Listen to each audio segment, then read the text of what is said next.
Hi, dear listeners. This is Osikoya, your host.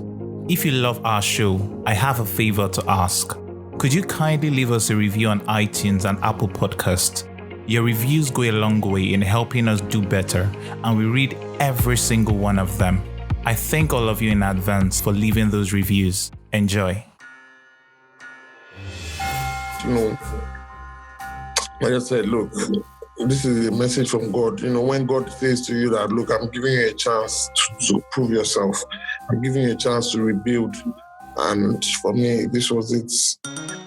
My father told me life is not a bitter road. This is Origins Africa podcast, where we explore the origin stories of people who have made and are making their dreams come true, asking the what, the when, the how, and the why.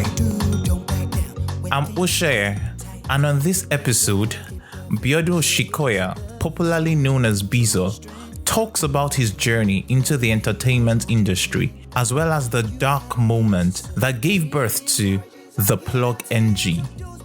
Bizzle is the co-founder of The Plug Entertainment, a talent management, music distribution, music licensing, and event company that has managed some of Africa's great talents like Davido and Peruzzi. What do you do when your life crashes right in front of you in the middle of your career? Everything had been going so well, basically a fast life. That was when I was living life too fast, where I was making like close to $1 million a week. I used to go to London for the weekend and just have fun. And suddenly, all comes crashing down. I went to America for like 3 months. I was depressed. I didn't know what to do. How do you pick up and build back the pieces of your life after a hard fall that leads you to an existential crisis? That was the card that life dealt Abiodun Osikoya, popularly known as Bizzle. As a young boy, Bizzle had a pretty easy and straightforward life. Growing up for me was, I would say, very easy and straightforward. I mean, I grew up in Nigeria and in England. So, I mean, it was very, very straightforward for me. There was no much, I wouldn't say, I had a difficult time growing up or I had to struggle, I had to hustle. No, I had none of those experiences. I went to a private school in Nigeria, and then I went to also finished up in England. Finished up secondary school in England, proceeded to college and then university. And his fondest memory is how closely knitted his family was and still is. My family wasn't a big family. It was a family of 5. I had 2 sisters and my parents. So we were very close in our family.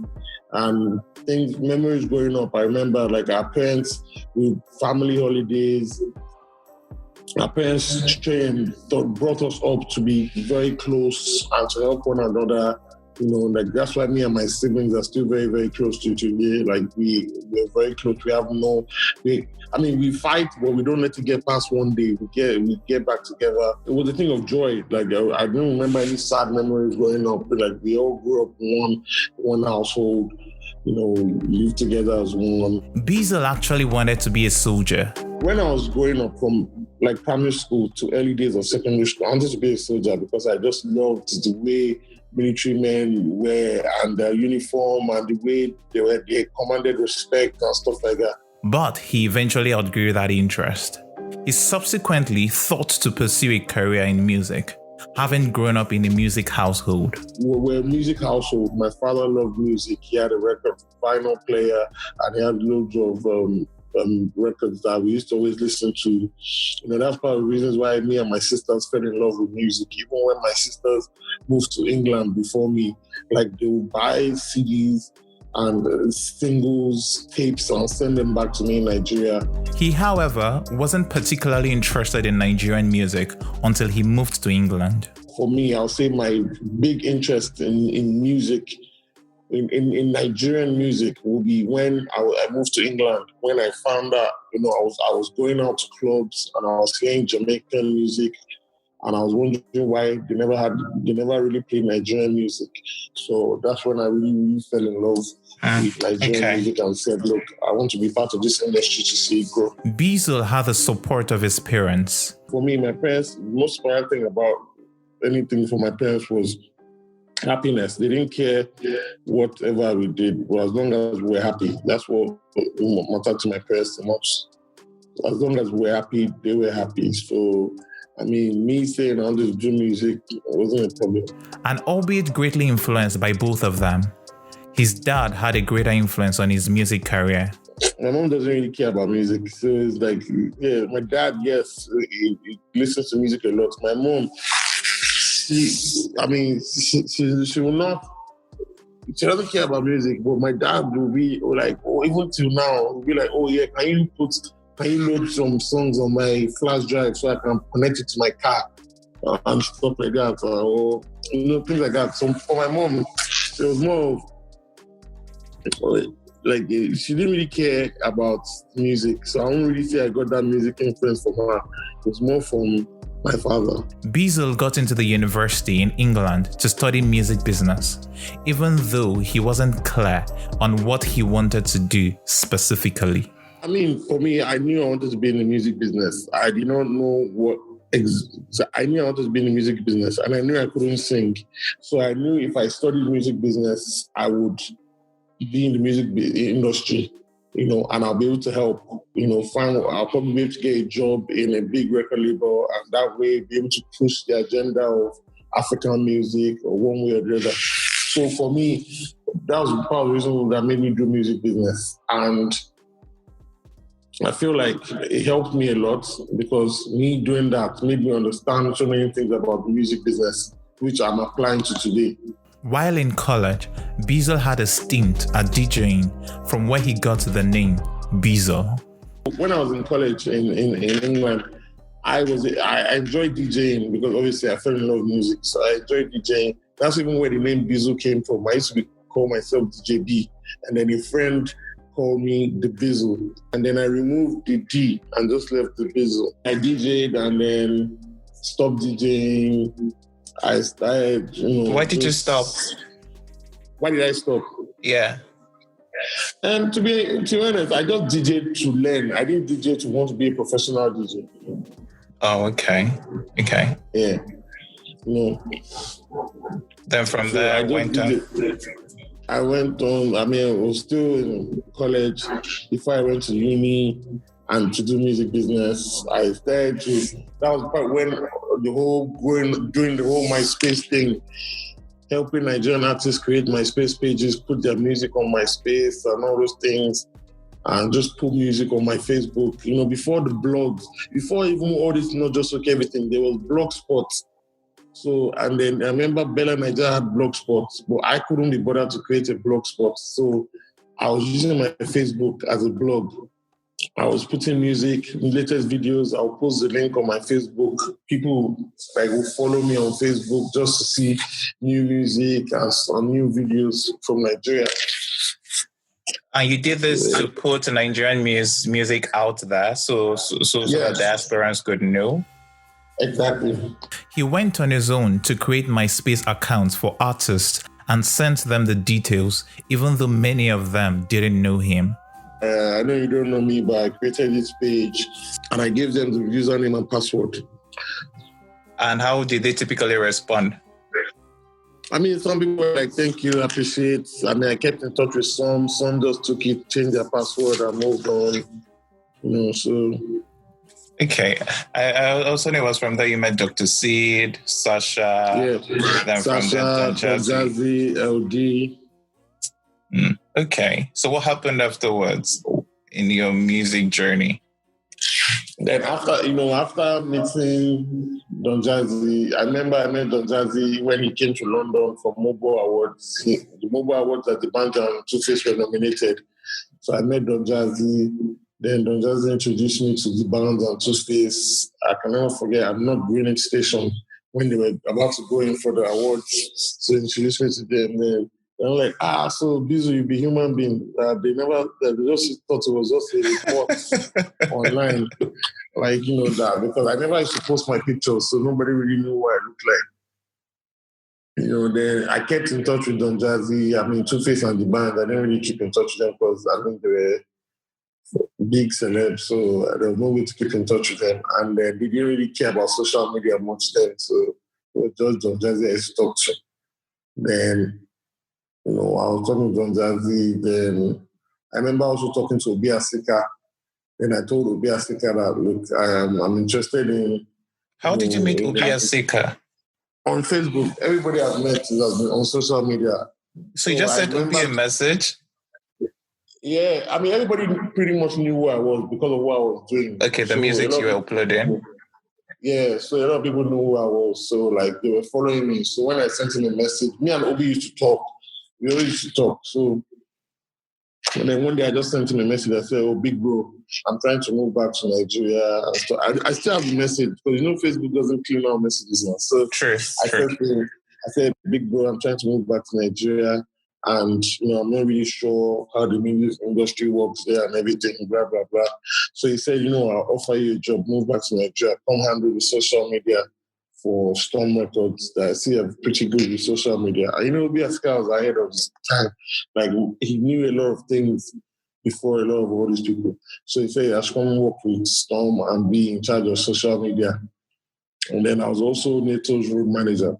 Okay, great. So you returned to Nigeria in 2008. So how was the experience? It wasn't bad, to be honest. I moved back to Nigeria. My parents gave me a car. I was working at Storm Records. I was getting 80K a month. Then wow, in 2008. Yeah. Interested. Okay, a pretty good deal. Yeah, that was a lot of money. So, shout out to Obi Asika. It was good pay for me. And so how long did you do it for? Since it was social media, not executive music. I worked with Storm for, I think, 9 months. Oh, okay. Yeah, then I moved to More Hits. Why did you move, or why was it that short? Because, I don't know, the More Hits offered me a job. And to be honest, Storm was more professional. More Hits was more of like what quality control is now. More Hits was cool. They used to wear jewelry. They go to the club. Okay. Family, they lived in a house. Storm was more official. So I guess as a young guy, I liked that More Hits vibe. Even though it wasn't so official, but there was no, it took a while before they had an office. I remember when they finally got one office near D'banj's house. They tried to do the office thing. It didn't work. It wasn't really for them. It took a while. But yeah, man, for me, I enjoyed that lifestyle of the whole Moise thing, going to club, lifestyle. This was the real music industry lifestyle. It was like, okay, them Jay-Z's no do past this one now. So for me, it was cool. And then when D'banj offered me a job, I was like, yeah, I'll come work with you guys. D'banj said, come work with us. All the social media way they do, come do it for us. And for me, I thought, why not, man? Let me go and work with these guys. These guys are cool. I still love Obi Asika to death, but they were more too formal. And for me, then I was young, so I didn't want anything formal. I wanted a cool lifestyle, not necessarily 9 to 5, but so I worked with Mohit to break up into Mavin.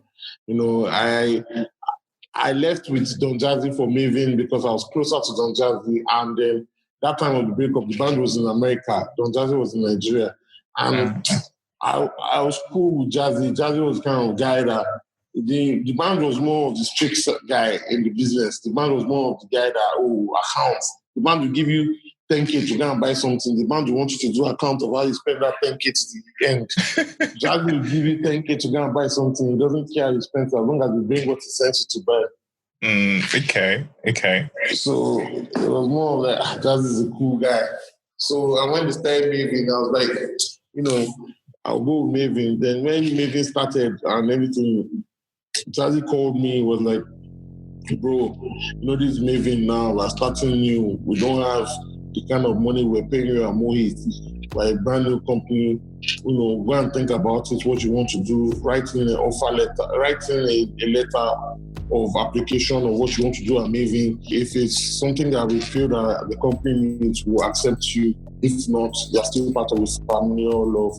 So, I wrote an application letter, did cover letter, everything, said, I want to be the A&R. That, after being in Mohit, watching him make music, watching how he used to produce music and say, this song will fit one day, this song will fit Dr. Seed. Even in Mohit's days, sometimes when Jazzy was traveling to mix the band project or the Prince or anybody abroad, I would follow him to London and America. So I fell in love. Like I said, look, I want to be, this is what I want. So you're doing more than your social media work. Yeah. So I now said, look, this is what I actually want to do. I want to be an A&R. I want to be someone that... I now went to go and read up more about A&R because obviously I did music business, so I knew the role of A&R, but I wasn't really into it. So I now went to read more about what A&R really does and stuff like that. So I said, look, this is actually what I want to do. I want to discover talent. I want to, help develop the talent, build them into global brands, like global superstars. So for me, it was an exciting thing for me to do. So I said, look, this is what I want to do. So after you submitted it, what was Don Jazzy's feedback? How long did it take for them to respond?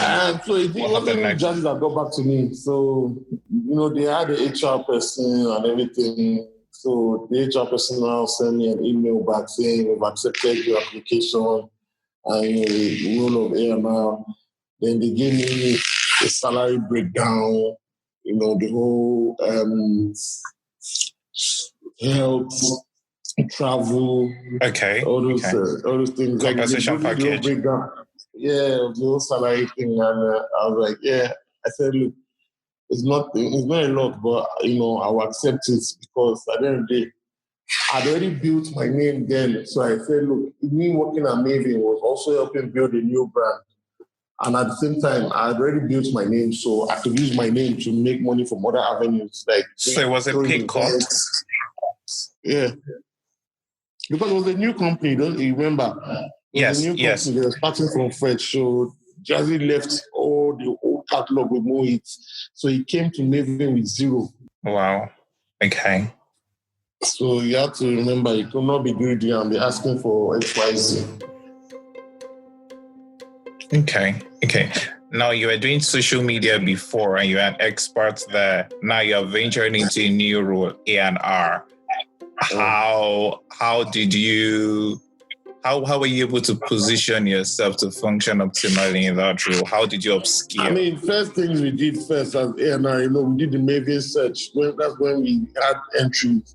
That's when we found Ricardo Banks. With Dija had already been introduced to Mavin via somebody else. And also Peruzzi was already introduced to Mavin via somebody else. So all the entries that we did for the Mavin, it was only Ricardo. Funny enough, Ricardo was the first guy we called. And the day he came to the studio, Ricardo recorded 4 songs. Wow. All of us were weak. We're like, this guy is super talented. Like, who is this guy? This guy is bloody. Recorded 4 songs in one day. We have to know this guy, blah, blah, blah. And then Ricardo now spent the night. From spending the night, the next day, he went home, he and his brother, they went to get their clothes. He came back, spent 1 week, 4 minutes. Like I said, they signed to Mavin. In the process of signing to Mavin, as he was making music, I was also, helping him and his brother, just teaching them the tricks of the business and helping them know what to do. In the early days. Okay. Could you also share, I know there were some, as part of your early struggles as an A&R professional, your grinding experiences with Cass. Oh yeah, Cass was before this was even before the Mohit's breakup. So when I was working at Mohit's, Cass was a friend of the family. Cass was Don Jazzy and D'banj's friend from London. So he came to Nigeria, and then he was staying in the Moit's house. So Cass was making music. So he played familiar for everybody. He went to play for Don Jazzy and D'banj. I guess for them it felt like, why would we sign our guy? Our guy will not be like our boy. So, but they didn't know how to put it to him that way. So they didn't sign him. But they gave him money just to help him. So I now told Cass, I said, bro, I'll help you. Like, I'll help you push your music. We'll also do this music together. This jam is bad. While I was removing it still, so I was helping Cass on the side. So, we're pushing the music. We'll go to radio stations, go and drop the CD for promo, do interviews. I remember one time I went to Alagbadu, AIT. My God, I can never forget that day. We were in traffic for like 6 hours. Wow. And I was the one driving. So we'll go and push Cass music. We have shows in different places, Benin, Ibadan, Abuja, like a few places. Me and Cass did a few travels here and there on that familiar song. We had familiar, and then the other one, If You Want For Me. If You Want For Me. Oh, okay. So he had those two songs. And remember one time we had a show in London. They could not buy 2 of us tickets. So we now said, okay, Cass, only you go. And because me and him have British passport, so we didn't need visa. So I now said, Cass, only you go to London. Just give me my percentage. I will stay in Nigeria. When you get to London, you go to the show. You're a London boy anyway. You know London. So Cass went to London for that show. And I forget. Okay, so you were already doing A&R work, even as a social media manager with Movies Well, I wasn't really before. doing A&R work. I was doing more manager. Oh, okay. So how is A&R different? A&R is different. A&R, you look for talent, you develop them, and you groom them. Manager, okay. you're not looking for talent to develop. Manager, you're building a brand of the talents. You're helping them, build their brand, get shows and stuff. Okay. So what did what lessons would you say you learned working with Don Jazzy? What important lessons did you learn? I mean, one of the most important things I learned working with Don Jazzy is always be humble, and like humility was a big thing for Don Jazzy, and loyalty. So Jazzy liked people that were loyal and humble, and then Jazzy didn't like people that lied or talked too much. So I learned one of those things. Also, Jazzy didn't like loudness. He didn't like noise. Like, even though it was a more hit crew, he didn't like external people coming and us making it too big. He liked to keep it family, because they felt when you start to bring outsiders, then you start to poison the mind of the people inside. So once in a while we'll have friends over, but it was more of a family thing. So, from the Moe's time, so also from the band, was business. Like, the band made me realize that, look, no matter what's in business, even if you're friends, you still have to be able to do that business properly. That's the only way you can succeed. Because at the end of the day, if both of you are just on okay, let's just be friends and just there's no proper business structure, it will affect the business, and will affect, later on affect the friendship. Okay. Did you have any mistakes or any failures whilst you were there? Oh yeah, I mean, I had mistakes and failures, obviously. Like, there were so many things I did that, I would say, that I shouldn't have done, but I mean, I learned share a few. Mistakes. I'll say, some mistakes I made would be, when I was managing Cass and me and him fell out. We fell out because he said to me, as his manager, I'm working for him. So, I mean, I felt disrespected. I said, look, I'm not working for you. I'm working with you. We're working to achieve a goal. Then I now told him I'm not working with him anymore. A lot of people making Nigeria today, you believe that your manager is your houseboy, your manager is working for you. You guys are working together to achieve a common goal. That's why I enjoyed the relationship of Mayoko and Sam Frank in this Nigerian industry. Mayoko and his manager, Sam Frank. they work as a team. They don't work as if, oh, I'm working for you or somebody. No, it's a team. Both of them believe that, look, if we can achieve this thing together, we can, build together and grow together. And that's why both of them are growing together. Both of them have helped each other grow from beginning to now, where they're both individual standing on their own. Like, Sam Frank, everybody sees Sam Frank and knows, yes, this is the guy responsible for Mayor Kun, what Mayor Kun is today, So Mayor Kun was also grateful to Sam Frank because he knows this guy grinds hard for me. This guy takes my life seriously. He takes my career, everything seriously. He takes it as a full-time job, not just an opportunity to make money. Okay. For me, I believe every artist manager should be able to get an artist to believe, to grow them from scratch so that they can see, look, I'm not working for you, but I'm working with you to help you build your brand into a global brand or into a respected brand that even after you're not doing music anymore, you're still respected.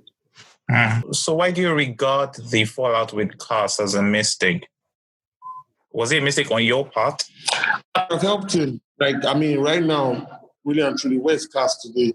Cass, he made money, he started a family, he's been struggling trying to come back. He just music once in a while. One time he said he was a pastor or this kind of thing. I believe if that time we stuck together and we worked together and I helped him, build and understand what he was doing, I guess it might have been different. Okay. Is there any other mistake or failure you want to share? I don't think there's any more mistakes. I can share with people to say, look, you should be able to, there's this new artist I'm working with. His name is Oxlade. So I told Oxlade, I said, look at this artist. Learn from his work ethics.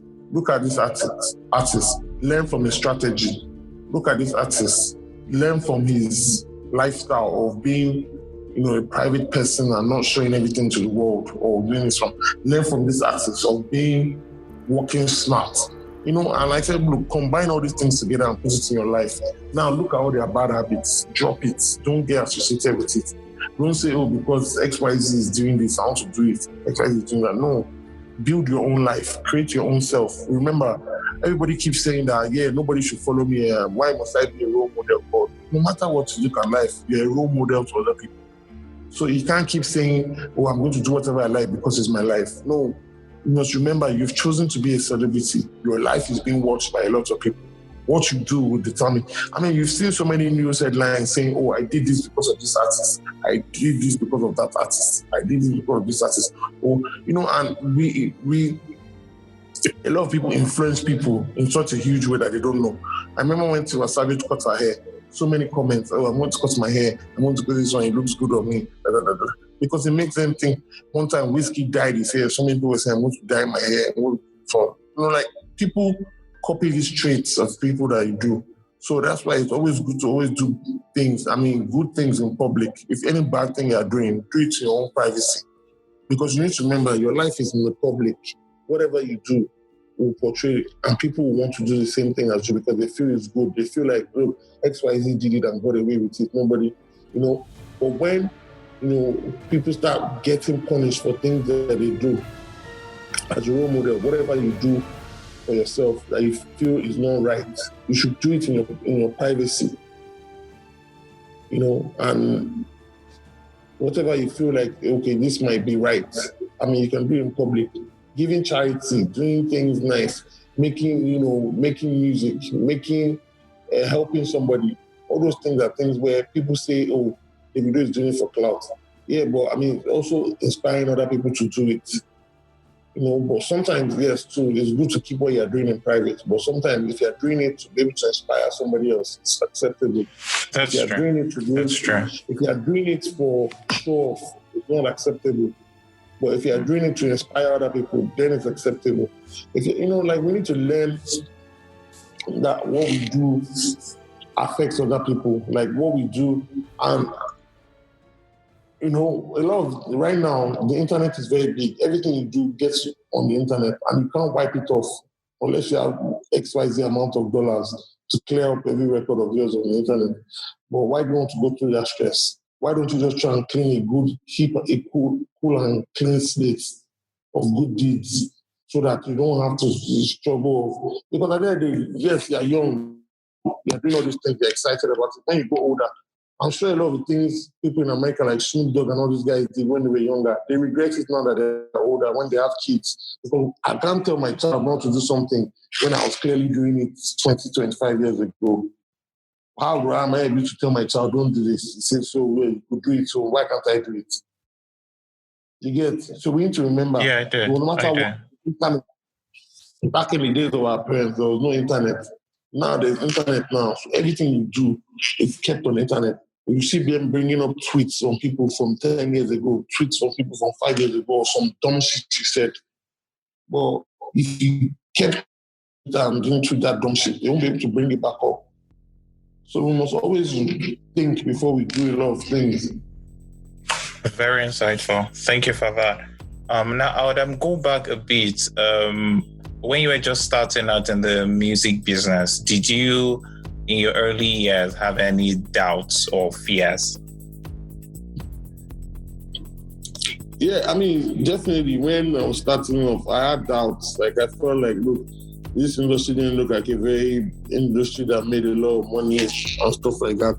Well, I still went ahead because I felt like, look, there's nothing wrong, nobody knows anything.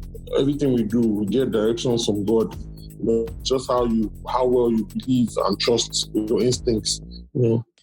In just a moment, Bizzle will be talking about how leaving Mavin Records led to one of the darkest moments of his life, and how starting the Plug NG gave him a reason to leave.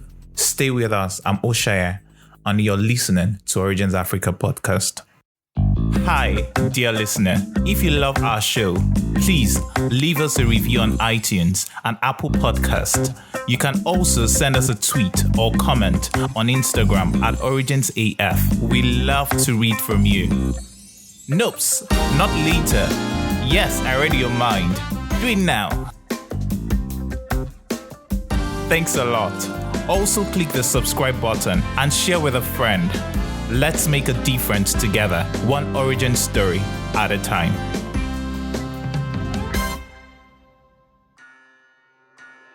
Hi guys, welcome back to Origins Africa podcast. I'm Osikoya. So it's 2016 and Bizzle decides to leave Mavin Records. Why? Yeah, so 2016, I mean, we had disagreements, and I felt it was good for me to leave. I mean, everybody, you can't serve a master for too long. You also have to go, like only in Nigeria that I know that people feel when you leave somewhere, they say, you're betraying someone that helped you, someone that, but I don't think it's betrayal. I think in life, you cannot serve somewhere for all your life. You have to move on. It's not everybody that, if you don't see a future beyond what it is, you must move on. Sometimes, you see some people, I worked in Mobile all my life. I retired at 65. They gave me a golden check. But if you don't see that future at Mobile or that future at Total, you move on to somewhere else where you see a future. And that's what happened with me and Mavin then. I didn't see a future. Our visions were not aligning. I guess, I was far ahead. Everything the Mavin are doing now were things I wanted them to do back then. Of international and everything. So, but they weren't ready. My visions weren't aligning. So I said, I'll take a leave, and I left them. I stopped working with them. It affected me because I didn't plan for it. So I had nowhere to go. And I just left Mavin. I moved on with my life. I went to America for like 3 months. I was depressed. I didn't know what to do. I said, I'm just going to stay in America. I was just spending the money I had saved up. I said, look, when this money finished, I'm going to get a job and I'll start a new life here. I didn't want to go back to Nigeria. I just wanted to leave Nigeria and start a clean slate. So, yeah, because I think I had also heard you say that at that point you had lost hope in everything and you're looking for clarity on your calling, so you became more spiritual and Exactly. You listen to my interview well. So I became more spiritual, like I didn't know what I wanted to do in life. I've lost all hope in life. So all I had was God. Like I would pray 5 times daily. I would just pray to God, read my Quran, read Bible. I was just praying.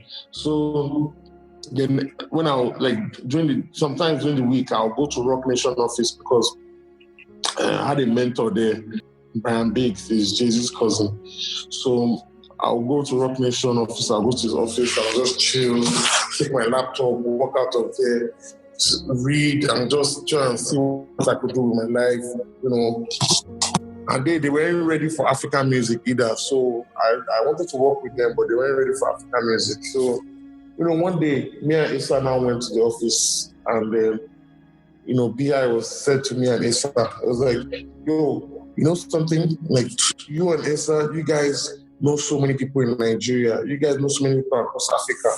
Like, I've watched you guys. Like, because he used to come to Nigeria, so he knew us. So, like, I've watched you guys. And you guys are like the future. You guys are the plugs. Like, you guys need to set up a company connecting people in Nigeria and Africa to the rest of the world.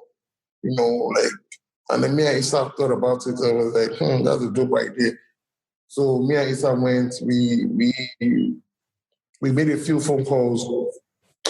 And we spoke to a lady. She said, look, she'll help us. Issa's dad introduced us to the lady. She helped us to do company registration. She said what was the name of the company. We told her the plug. She did a search, came back, said the name was available. So she helped us register the company. We did the trademark and copyright of the name and everything. Then after doing the whole registration, we're still here. Then Issa went back to Nigeria. He said, look, our business model will manage DJs and producers, no artists. Because we had felt betrayed by artists, both of us. So we said, look, no artists, just DJs and producers. Why had you felt betrayed or what happened? I mean, Issa was working with David, they fell out. Issa worked with J, they fell out. He worked with Bud, they fell out. So we just said, no, let's just focus on DJs and producers. And then we started working, managing Obi, pushing Obi. We're getting little gigs here and there for Obi. And going, we are not even from the company well. Before you know it, David fell out with his management. He called Issa, said to Issa, I want you to manage me. I need to get back to the basics. I don't like what's going on with these people, X, Y, Z, blah, blah, blah. So Issa said, I'll think about it. 24 hours, he got back to David. He told David he was interested. We did a contract. We signed everything.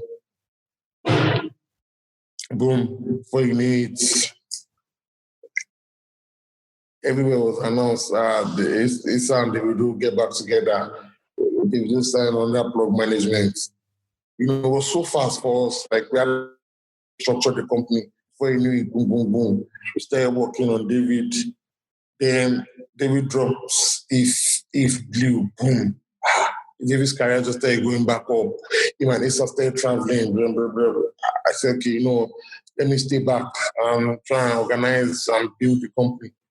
Then, as time was going by, trying to build the company, we just got one big deal for Davido East African tour.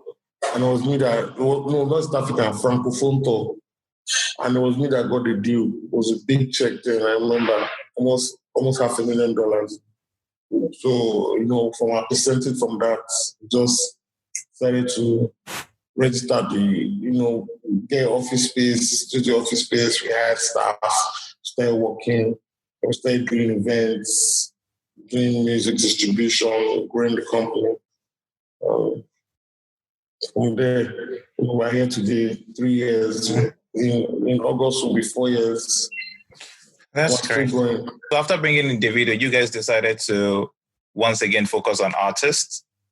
Yeah. Okay.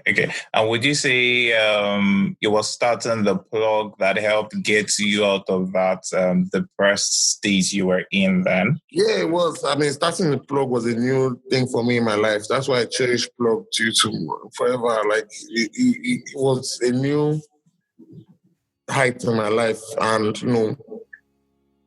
like I said, look, this is a message from God. When God says to you that, look, I'm giving you a chance to prove yourself.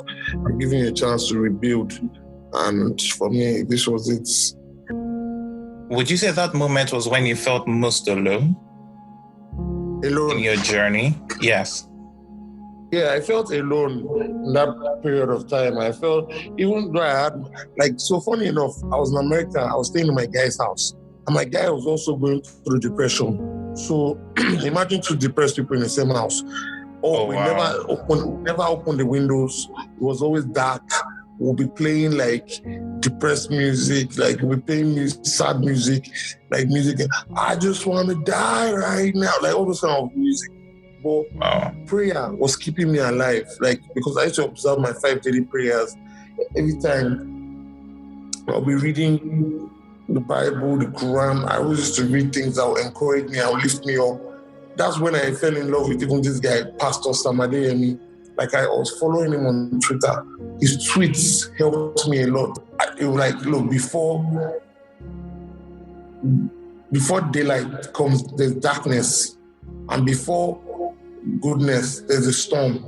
So I felt like I was going through the storm and the darkness that time of my life. So for me, I didn't, I still had hope, even though I was down and alone, but I had hope that things would get better. Because every time there was always some sort of revelation. And then, when I was walking on the streets of New York, I would see signs, I would see things that, made me feel, look, there is something for you. You shouldn't lose hope. This is not the end. There's still something big coming for you in front. So that made me just not give up. It made me just continue to say, look, I have to be great. That's great. So plug came in and now you're going to be 4 years in August. So what have been some of the inspiring moments for you?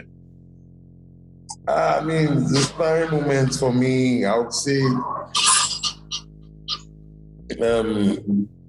all the success that Issa has been able to achieve with Davido. All our successful events. We started Mainland Block Party with one of our partners, with two of our partners, Top Boy and Tash. And now Mainland Block Party grew to Island, grew to Capital. Now, if not before, because of this whole corona, we're about to do Owerri and Port Harcourt, and added to it. So, those things are things that really, really been some of our great achievements. Going from just not wanting to manage artists, just do producers and DJs, to being to doing events, music publishing. All those things just really, made me have hope. And now we do music publishing, we do music licensing, we do music distribution. And I know there's sports now. Sports, yeah, we launch sports. We signed Henry Ekuru, and we recently just signed another sports client in this lockdown. I can't mention name yet, but we'll reveal soon. So, okay. I give God the glory, to be honest, because I keep saying, without God, everything else is possible. And me and Issa are very, very religious people, no matter what we do. Issa doesn't miss church, doesn't miss mass, all these things. He's Catholic. So, I think those are the things that really helped us. Issa, no matter what, he doesn't joke with church. Okay, okay. I hear that. What would you say you guys also did that helped with your success? So what did you do? What steps did you take that helped with your success? To be honest, I would say things that really helped us is hard work, focus, and discipline. A lot of people are not disciplined. Like me and Issa, we haven't earned a salary since we started this business. And we started this business with our personal money. Money that we could have easily just said, look, let's blow it, buy Rolex, buy car. We invested into the business. We paid salary for all our staff, even though we're not making money now. But we're still doing things. But even though we reduced their salary, but we're still working in the hope of, look, everything's going to get better.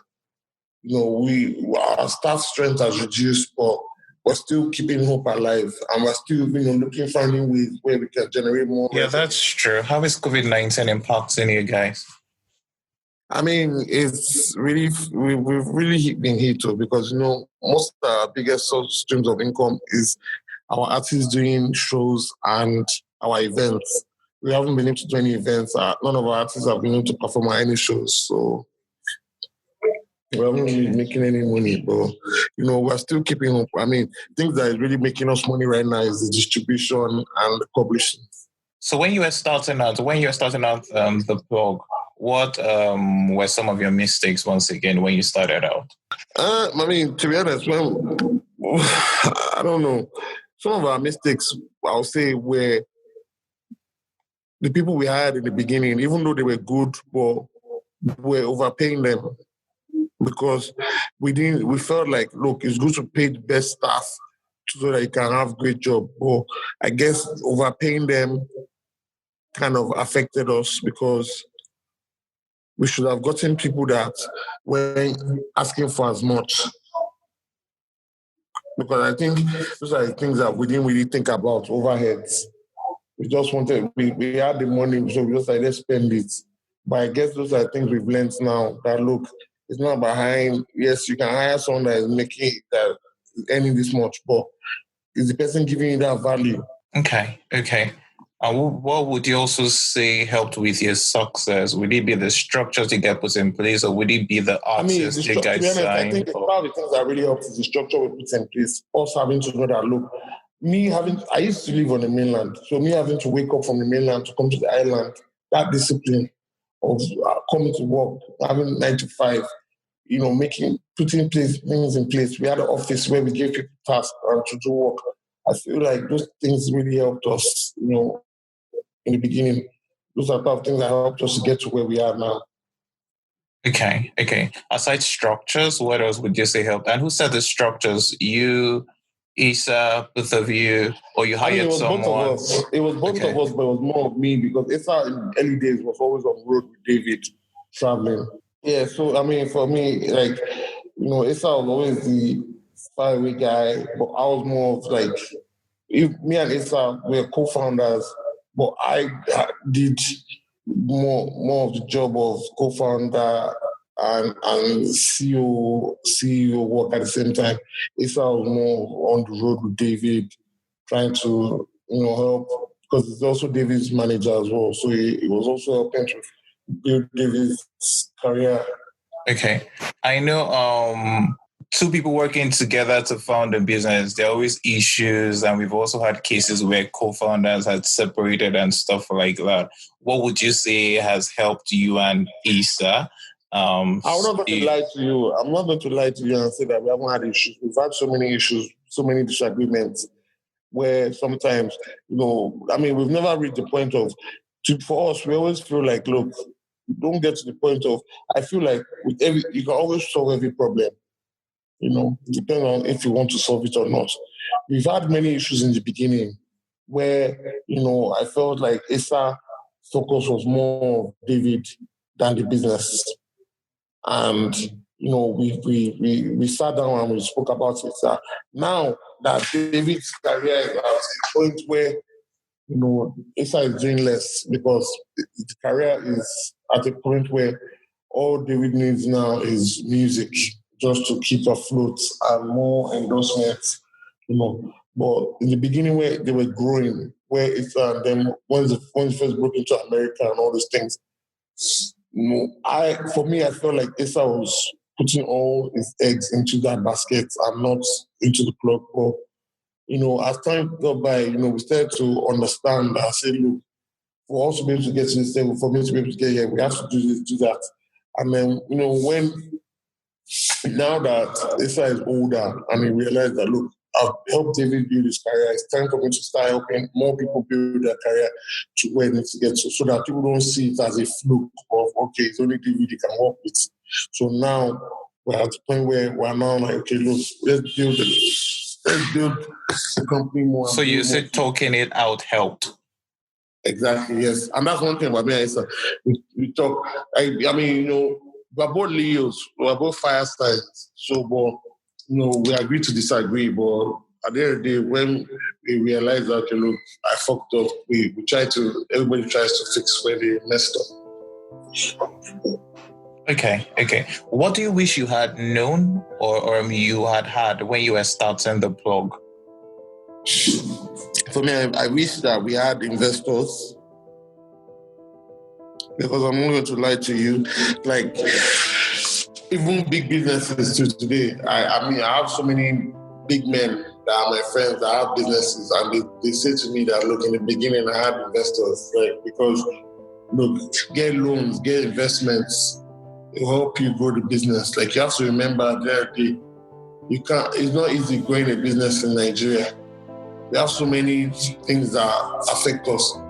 NEPA, internet, rent, all these things. So if you need people to support you, you need to go and borrow money to support you in the beginning.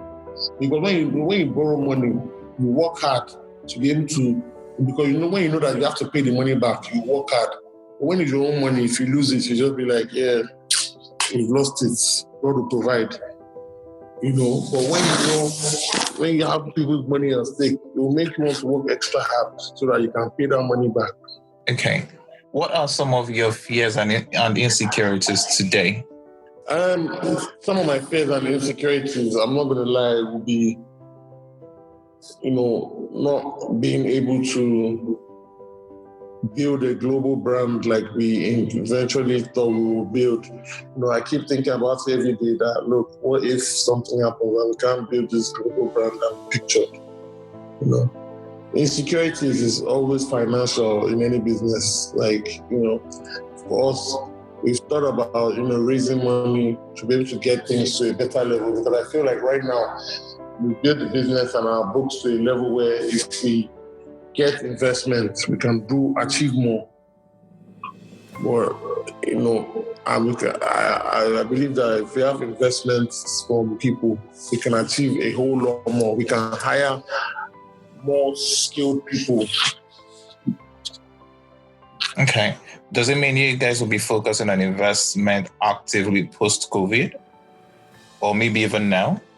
Oh, yes. Post-COVID, we will be. Not now, right now, because right now, nobody's listening to anything. Everybody is focused on surviving and post-COVID. So, post-COVID, we'll definitely be looking for investments. We need to expand. Okay. What has chasing your dreams cost you? Or what have you lost along the way? Or what pains did you have to endure? Yeah, chasing my dreams has cost me a lot. First of all, I'm not in a serious relationship because I travel a lot and, I'm always here and there. Females, they want someone that is always available when they need them. So that's really affected me. Secondly, also it's cost me a lot where I don't have money. Any money I have, if the company is down, I put my personal money into the company, because at the end of the day, I remember when you have staff, you're feeding people's families as well. So even if you go hungry, they must be able to eat. So no matter what it is, even if I have 100K left in my account, which God forbid will never happen, but if I have, I'll make sure out of that 100K, 50K, I settle my staff so that they can have something as well. Because I don't like, I know what it is for all these people. I know what they're going through. So, if I have, I'll split into two and share the other half with them. So it has really cost me a lot, trust me, because I know that there are some things that I would love to enjoy that I don't enjoy, like holidays. Sometimes I want to go on a holiday, but then I think again, Well, we don't make enough money that we plan to make this quarter and we can't pay our staff or something. Also, looking back now, what 2 key lessons has chasing your dreams taught you?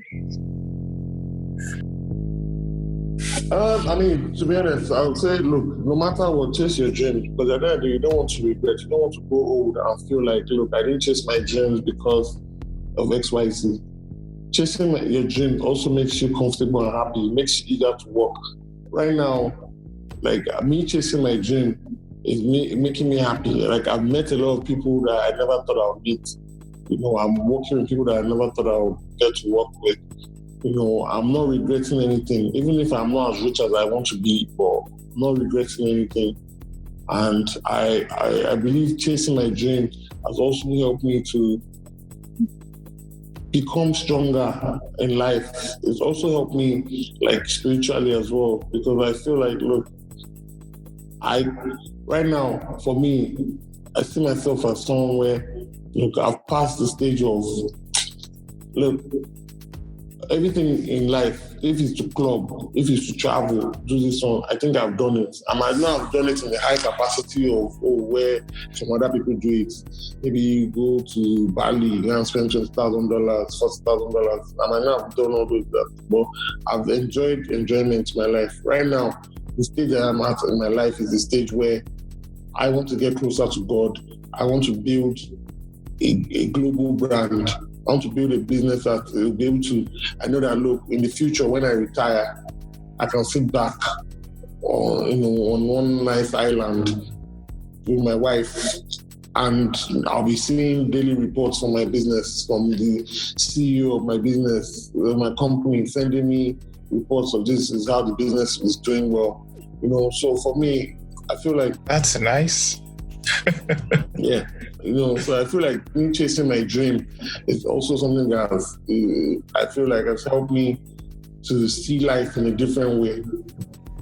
And makes me appreciate things, makes me appreciate business owners, makes me appreciate so many things in life. Okay. And looking back as well, looking back through your career journey, what would you say helped you the most?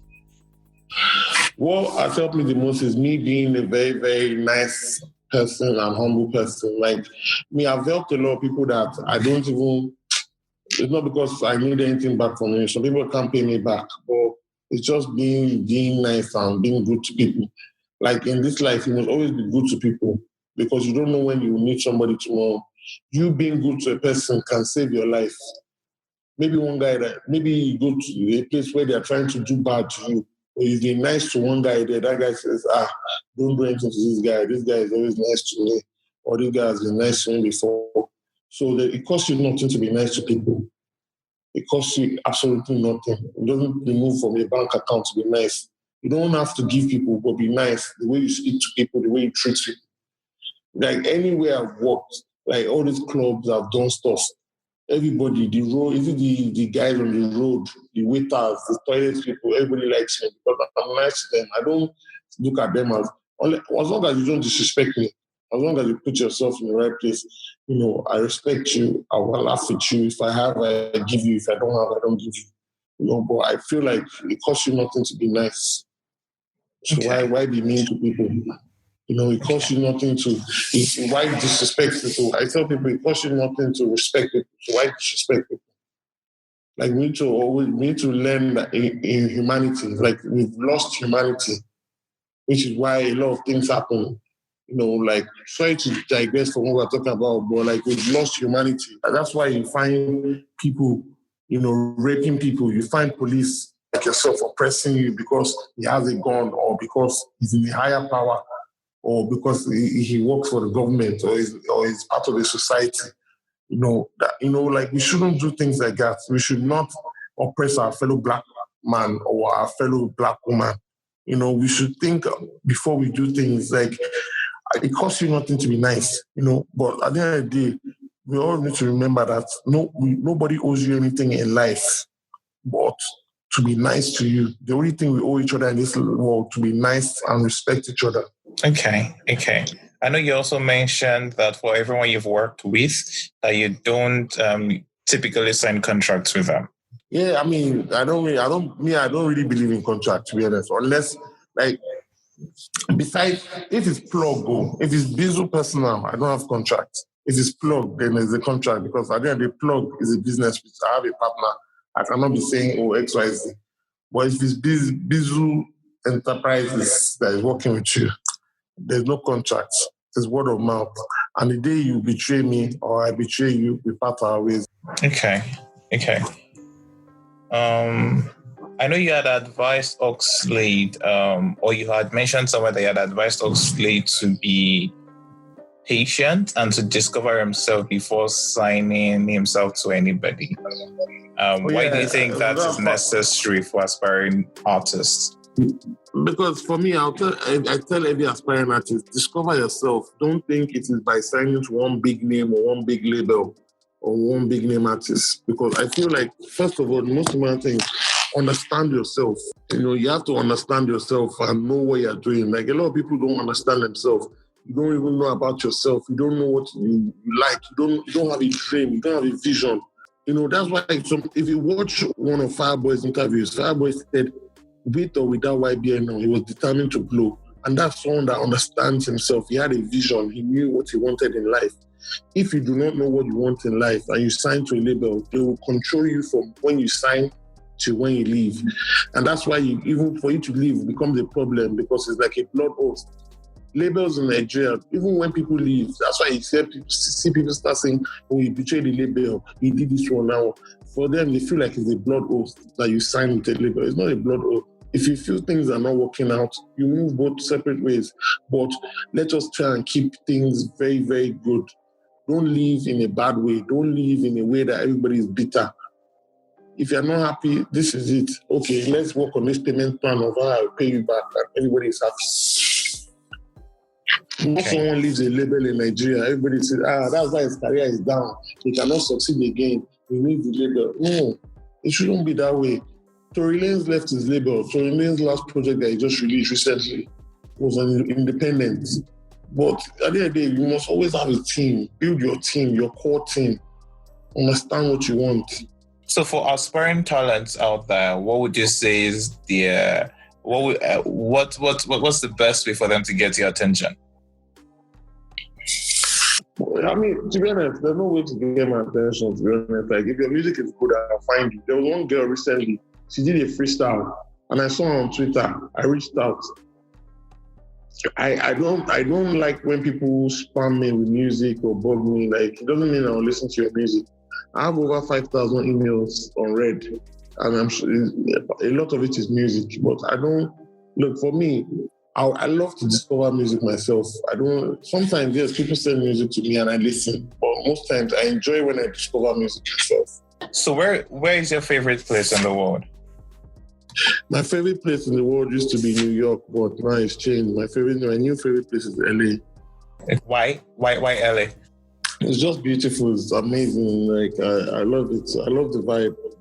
Okay. It's somewhere I love to live. And what's a typical day in your life like? How would you describe your typical day? Wake up 5 a.m., say my prayers, go back to bed for a little bit, or sometimes stay awake. Wake up again by like 9 a.m., have a shower, brush my teeth, have breakfast, head out to the office, stay in the office from 10 to 5 p.m. or sometimes till later. If I have meetings during the day, I go to my meetings.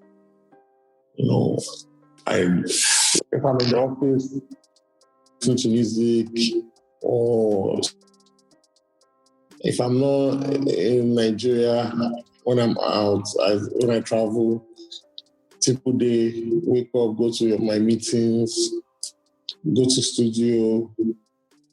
Okay. If you could send a message to your younger self 10 years ago, what would you tell the younger Bizzle?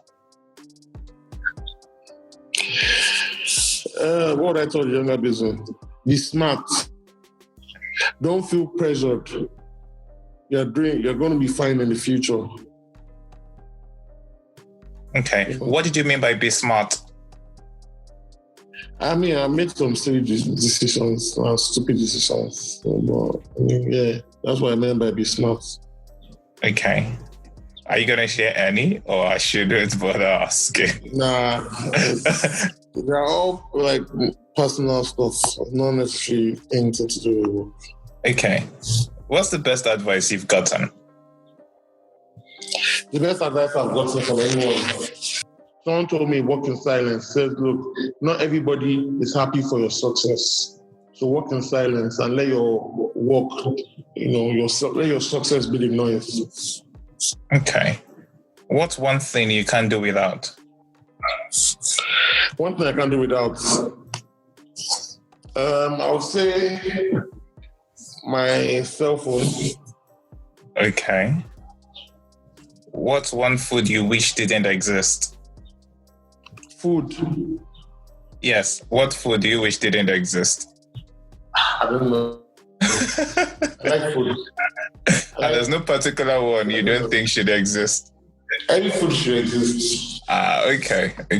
So what gives you hope today and the reason to still live? The hope and reason to live is because I know my future is very bright and I know God has a lot of things planned for me that I haven't achieved. So that's what keeps me alive. That's like, no matter what, even when I'm having anxiety attacks, when I'm feeling down, when I never give up, I never lose hope because I still want to live because I know, look, my mission on earth is not done. I know God wants me to do so many things that I haven't done. So I'm working so hard to be able to achieve those things. By God's grace, like one of the things I know that inshallah I want to do, build a mosque. Okay. I want to build a mosque. I want to hopefully build a music school or build a big media center or academy. Those are things I want to do. So I feel like, look, as long as God keeps telling me that, bro, I'm not done with you, I'm still living. Okay. Today, do you still battle with anxiety attacks? Oh yeah, everybody still battles with anxiety attacks. I mean, no matter what, I don't think there's anybody that doesn't have anxiety attack. It's just how you manage it. So I still battle anxiety. During this lockdown, I had so many anxiety attacks. Even I lost a close friend, a dancer, LD, Picture Kodak. She died during this lockdown. The day I heard the news, like I had serious anxiety attack. I couldn't sleep. I was just up the whole night. But I've been able to know how to control it, and I'm grateful to God for that. For being able to control it. So, Okay. Looking back, would you ascribe your success to your hard work and your skills or to luck? No, well, I don't think anybody is lucky in this life. I think everything that happens, God wanted it to happen. So it's a blessing from God. Luck, for me, is something that... Luck is, I was lucky to maybe when I'm playing all those games that you pick a teddy bear, that's luck. But in life, when things are happening for you and good things are happening, things are aligning for you, it's not luck, it's a blessing from God. Okay. So would you ascribe your success then to blessings or to your hard work and skills? I ascribe my success to being blessed. I'm highly blessed and favored by God. So I know that a lot of things that have happened for me in my life has been due to the fact that God loves me, and God just keeps blessing me. Okay. What's your advice to people out there? My advice is keep God first, stay focused, and believe in your dream. There's nothing wrong with being a dreamer, but believe in your dream. Dreams come true. I can testify to that. There are a lot of dreams of mine that have come. Dreams come true. But you have to believe in your dream, and you have to keep God first. And God makes those dreams realities. Okay. What's one question? If you were in my shoes, What's one question you would have asked yourself that I haven't asked yet? I don't know, to be honest. Okay. Who would you like me to interview next? To share the origin story. It's between a few people. It's either Oxlade, DJ Spino. Okay. Or Oxlade, DJ Spino, or who else? Crayon from Mavin Records. That's Abiodun Bizzle Osikoya. He's the co-founder of The Plug NG. Thank you for listening to our show this week. If you liked it, do leave us a review, a comment, and share with your friends. Tell a friend to tell a friend to tell a friend and to tell another friend. We would also love to read from you, so please do send us a tweet or leave a comment on Instagram at OriginsAF. You can also write to us at originsafricapodcast@gmail.com. Remember, do subscribe at wherever you get your podcast: Google Podcast, Apple Podcast, Spotify, YouTube, SoundCloud, amongst others. Join us next time as we have a chat with Tosin Duritoye. She's the CEO of Bloom Africa and COO of Filmo Realty. You have your passport, you don't need a visa, and I was like, who said that? That was so, yeah. So today I still joke that it must be my village people that were calling me back.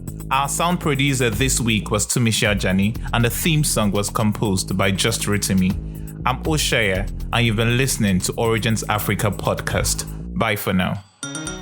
My father told me life is not a bed of roses.